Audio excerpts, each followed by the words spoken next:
While watching this video, if you doubt the point that I'm trying to make, then at least stick around until the end of the video when I prove my point with the test that you can see on screen. November 23rd, 2010 was the first day that I ever played Minecraft. The game was basic. It was primitive. The Nether was still brand new. There was no end realm or beds, enchanting, potions, none of it. It's safe to say that Minecraft was an entirely different experience back then. Your only goal was to survive and thrive. The rest is up to you. In modern versions of Minecraft, a lot has certainly changed, and in today's video, I want to discuss a core mechanic that used to exist within Minecraft that, for the most part, no longer does: passive mob spawning. Now, you might be thinking, wait a minute, passive mobs do spawn. What are you talking about? And yes, they do spawn when you first generate the world or new chunks. But what happens once all of the pigs, cows, chickens, and sheep within a given area die? For the most part, they're pretty much gone, and the terrain becomes a lifeless wasteland unless you do something about it, such as making a mob farm. To me, that doesn't feel very fun or very intuitive, and that's what I want to discuss today. So let's go ahead and let's get right into it. This video is sponsored by MC Pro Hosting. Minecraft Alpha 1.0 through the end of Beta 1.7 lasted for 441 days, but over 3,000 days have passed since the release of Minecraft Beta 1.8. So is it even fair for me to talk about this anymore, considering that the feature that I want back hasn't been a part of the game for like 8 times the amount of time that it existed in the first place? Well, I think so, so let's get into it. Ever since Minecraft Beta 1.8's release, the way in which passive mobs would populate the world is that when a new chunk is generated for the very first time, there's a roughly 1 in 10 chance that passive mobs will spawn within that chunk. This part makes sense. If no passive mobs ever spawned at all, what would be the point? However, what happens when all of those passive mobs that initially spawned in with the world die, and it's time for new ones to take their place? Well, if you've played Minecraft as much as I have, you might know how new worlds tend to play out.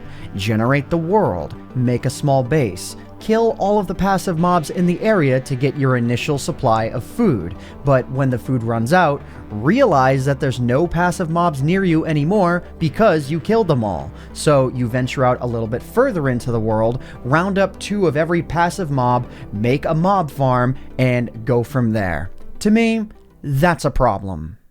So, to be more specific, my problem is not that mob farms are a thing.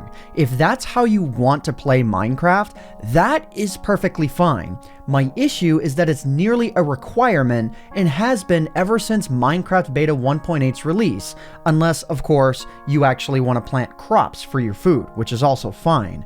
But hang on, if passive mob spawning has not always functioned like this, how did it function before? Well, this is where things can get complicated, so here's what I'm gonna do. I'll explain how things used to function before Beta 1.8, why it worked so well, and then I'll explain what changed after Beta 1.8, and why that change was, and still is, problematic. So, okay. Here's a snippet from the Minecraft Wiki article for mob spawning from August 27th, 2011, about 2 weeks before Minecraft Beta 1.8 pre-release 1 arrived. Mobs are broadly divided into 3 categories: hostile, friendly, and water, for example, squid. Each category has a spawning cycle once every game tick, or 1/20th of a second. Within the same article, there's another note that for passive mobs to spawn, the block it's spawning on must be grass, and the light level must be 9 or higher. What all of this information amounts to is this: During the day, there was a pretty good chance that passive mobs would spawn quite frequently all over the place, and at night, it was equally as likely that hostile mobs would spawn instead, unless you had torches all over the place. So after this, in beta 1.8, what changed? Sometime during, or shortly after Minecraft Beta 1.8's release, around the same time that mob breeding became a thing, the spawn behavior for passive mobs changed entirely. So I'll do what I did before. I'll read an excerpt from the Minecraft wiki, but this time for passive mob spawning behaviors for modern versions of the game. So let's go. Mobs are broadly divided into 4 categories: hostile, friendly, water, and ambient. Hostile mobs have a spawning cycle of once every tick, or 1/20th of a second, same as before. Friendly and water mobs have only one spawning cycle every 400 ticks, or once every 20 seconds. Because of this, where conditions permit spawning, hostile mobs spawn frequently, but passive mobs spawn very rarely. Most animals spawn within chunks when they are initially generated. So, if this text is to be taken and interpreted literally, at face value, that means it is 400 times less likely that passive mobs will spawn once the initial mobs that first generated have died. I mean, seriously. Am I reading that incorrectly? Well, yes, but also no. Rather than getting into the exact math formulas that govern all of this behavior, I'm instead just going to show you a practical example in-game with both Minecraft Beta 1.7 and Minecraft Release 1.14. Both worlds are set to normal mode, it's daytime, and I've just run a command to kill all loaded entities. Now, I'm going to fly around very similar terrain on both maps and count up all of the passive land mobs that I see between both versions of Minecraft. The footage that you see playing right now is sped up by 3 times.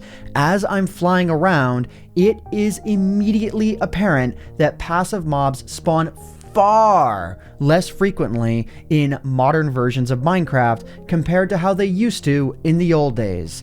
Now, to arrive at the point of this video, why do I feel that mob spawning far less frequently is a problem? Well, honestly, because every version of Minecraft since the Hunger Systems implementation requires you to gather way more food than before the Hunger Systems implementation, keeping yourself alive has become a bit of an annoyance. The game is no longer about raw, unfettered exploration, but instead, it's a monotonous grind to keep yourself alive and to keep you from starving. Before the Hunger System came along, if you were good enough at the game to not take any damage, you did not need food at all, ever. Plain and simple. It was intuitive, it made sense. But now, not only do passive mobs spawn far less frequently, but you also need food way more than before, making mob farms almost a requirement. But hey, the good thing about Minecraft Java Edition is, if you want to enjoy earlier versions of the game, you can just play any of them at will by selecting them in the launcher and going crazy. And if you're wanting to enjoy the multiplayer experience of earlier or modern versions of the game with your friends, consider checking out the sponsor for this video, MC Pro Hosting. If you want to get 25% off of your first month, check out the link in the description down below.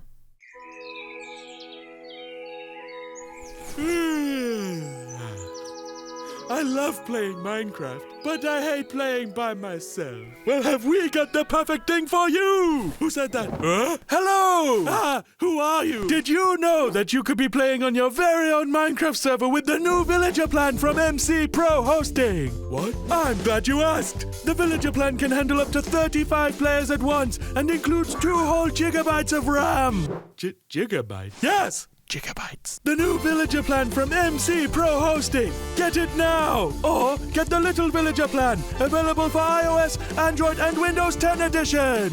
Woo! Yeah! What have you done?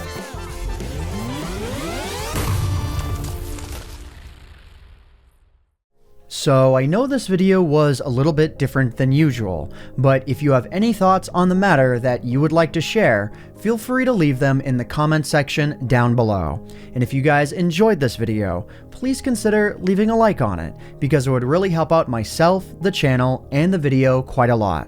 So I hope you all enjoyed. My name is AntVenom, and I bid you all farewell. Thanks so much for watching.